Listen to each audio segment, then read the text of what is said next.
Que bom que você gostou do capítulo anterior. Bom, vamos continuar nossa saga. Agora vamos falar um pouquinho do início no interior.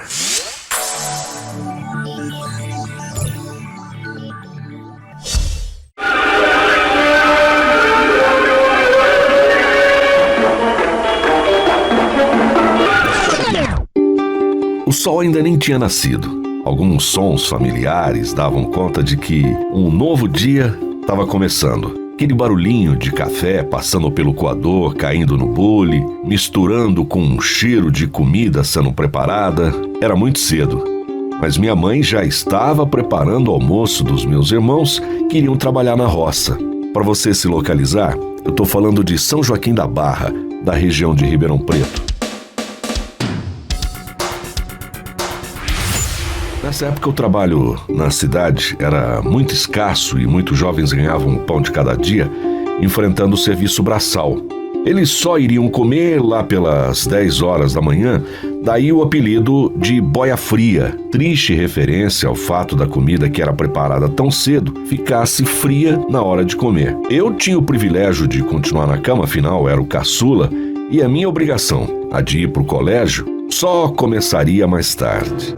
Fogão de lenha, uma rede na varanda, tudo, mãe querida, o seu filho vai voltar. Eu lembro das noites de inverno, as noites eram longas e quando o sol começava a sair, era outro astro que me acordava. A partir de agora, Sua Majestade, o rádio. Vinha dali o som que me despertava. Aos poucos, timidamente, ia ganhando volume e a movimentação começava. Clique, era o rádio sendo ligado. E lá vinha o locutor chamando todo mundo. Olha a hora, 5h25. Ô gordo, ainda não levantou? Rufino, joga água nele. O Rufino era o operador de som que parecia se divertir bastante com aquele pedido e jogava água. Vai, rapaz, sai fora água nele. Joga mais água.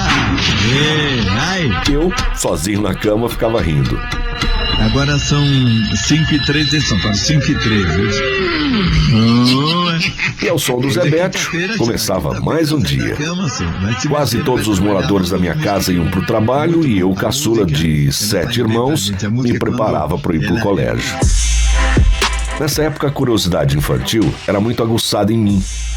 Misturada com inocência, acabei por fazer o que minha mãe definia como arte. Não aquela arte de expressar os dotes artísticos, mas sim o de fazer estripulias. Sempre que acabava um programa, eu ficava olhando pro rádio, imaginando onde iriam todas aquelas pessoas. Será que eram minúsculas? Moravam dentro do rádio? Um dia a curiosidade foi maior e eu peguei uma chave de fenda e abri a parte de trás do rádio para ver os homenzinhos lá dentro. Que decepção! Não tinha ninguém. Levei uma bronca da minha mãe, pois tinha feito toda a operação com o aparelho ligado. Não me feri, mas levei um choque de qualquer forma, porque em vez de uma pequena cidade eu vi aquele monte de válvulas, transistores.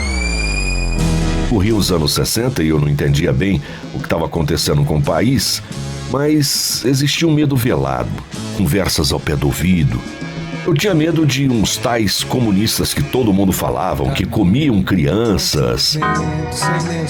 Bom, o sol já dominava o dia, o controle do rádio em minha casa trocava de mãos. A minha irmã, que durante 10 anos foi a caçula, aí até a minha chegada, portanto, não gostava do Zé Bétio e sempre aproveitava um descuido da minha mãe para tirar da Record e mudava para Tupi, onde o Eli Correia dava o seu grito de guerra.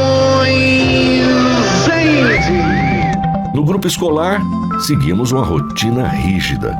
Formava-se fila para entrar na classe, cantava-se o hino nacional e começava a nossa luta rumo ao futuro. Muitos daqueles meus amigos não chegariam ao final nem daquele ciclo de estudo. Seriam deslocados para outros afazeres para ajudar na renda das suas casas, das suas famílias, sempre muito simples. O dinheiro era pouco e toda ajuda bem-vinda. Tínhamos um currículo escolar invejável com aulas extras de francês, música. Vale lembrar que tudo isso num colégio público. Depois de um ciclo de 4 horas, vinha a alegria do retorno para casa. Quando eu chegava, encontrava minha irmã, ajudando minha mãe na luta doméstica, e era dela o controle sobre a estação de rádio que alegrava o ambiente. Naquela época era muito comum o rádio ocupar lugar de destaque na sala das casas. A TV ainda era para poucos. Aqueles que tinham televisor dividiam audiência com os vizinhos, onde várias famílias se reuniam para assistir à programação. Desse costume surgiu a expressão televizinhos. A ditadura corria solta, mas alguns artistas driblavam a censura.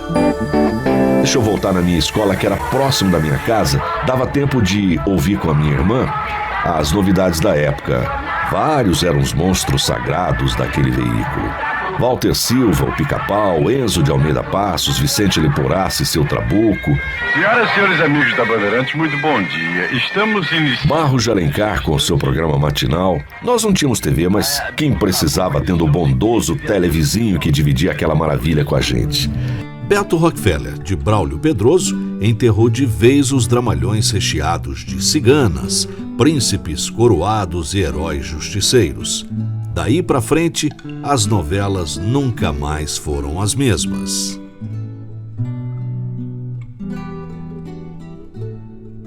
Roberto Carlos fazia sucesso com as curvas da Estrada de Santos. Eu prefiro as curvas da Estrada de Santos. O Jornal Nacional foi ao ar pela primeira vez neste ano e, apesar da ditadura, o Brasil era um país tropical abençoado por Deus. E com uma atividade cultural que faz os anos 2000 morrer de inveja. Eu sempre preferi o rádio. Eu achava fantástico o exercício diário de ouvir aquela narrativa, compor as imagens, aquelas vozes exerciam um fascínio naquela casa. O som ecoava com facilidade por toda ela. O rádio era grande. Bom, ou eu que era pequeno, não sei. E ficava na sala.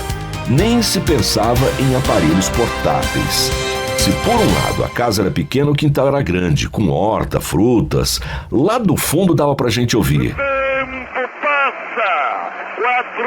Era mais ou menos assim que o Fiore Giliotti começava a transmissão da Copa do Mundo de 1970, num pool de emissoras liderados pela Bandeirantes, Record e Jovem Pan, onde a cada 15 minutos um locutor diferente narrava uma etapa do jogo. Ah, mas a Copa do Mundo de 70 merece um episódio inteiro. Então, até a próxima semana.